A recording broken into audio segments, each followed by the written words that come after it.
Welcome back to Drunk Book Reviews. Yesterday, I finished in one sitting, because this is a relatively short book, Convenience Store Woman, which is by Sayaka Murata. So I picked it up because obviously, yeah, I work at a convenience store too, so I was obviously like, my curiosity was piqued. I recently put in 2 weeks notice at my job as well. Like, I read it at the perfect time. So this book follows the story of a 30-something-year-old woman named Miss Furukura. She is a part-time worker at a convenience store in Japan. In Japan, I guess, there's way more pressure culturally. She's unmarried and she's still working part-time in a convenience store because so people like talk shit about her saying like she doesn't have a career. She should either have a career or be married by now, and it's kind of like really weird that she doesn't. She's not really in the social circle and basically kind of feels like she has to do all these things to fit in. Like her way that she gets by doing her job is just by copying the personality of the other people that work with her, combining traits of all of them into how she thinks she's supposed to act so that people don't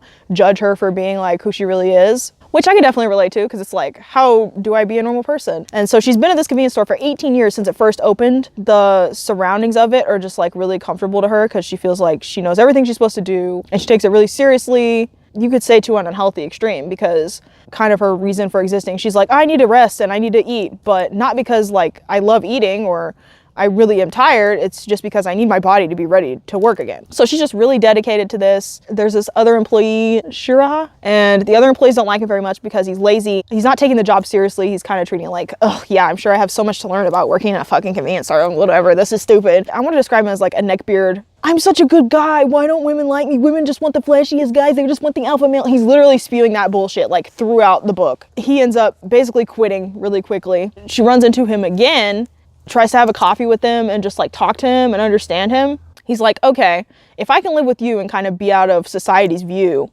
then let's say we get married so that you don't look like you're just gonna die alone and be a spinster or just a loser of society, and you know, I don't have to really face the real world because you'll just be taking care of me pretty much and I'll just be like kind of a figurehead. Like they're not really married, they're not really like having sex, whatever. It's just like, you know, a marriage and title. I was just thinking, don't do this. This guy is more trouble than he's worth. He's constantly going off on these rants, acting like the world owes him something. People were trying to find him because he like basically defaulted on some fucking rent that he was supposed to be paying. So she ends up quitting the convenience store. She's gonna start looking for a real career because she's got to take care of him.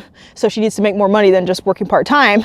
And she's going to her job interview. She sees another convenience store while she's kind of waiting around. She's early. She goes in. She notices all this stuff is out of place, so she just starts like doing a bunch of work, like she works there or something, which she really doesn't. And she just kind of has this realization, like, you know what? I'm really good at this.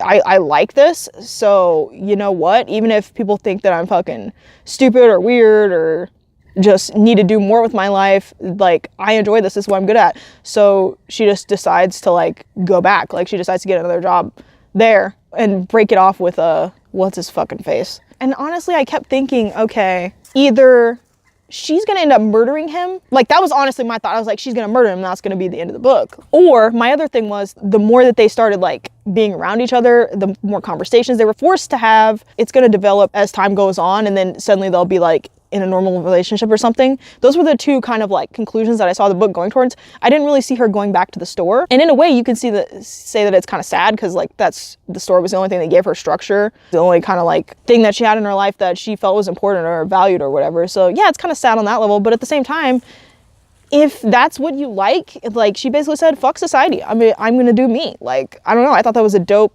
ending. She's just like, yeah, fuck all this. I tried it. I tried to like, you know, be like everyone else. I tried to fit in and it didn't work. So I'm gonna go back to what I was doing and just say, fuck it. Like, fuck you.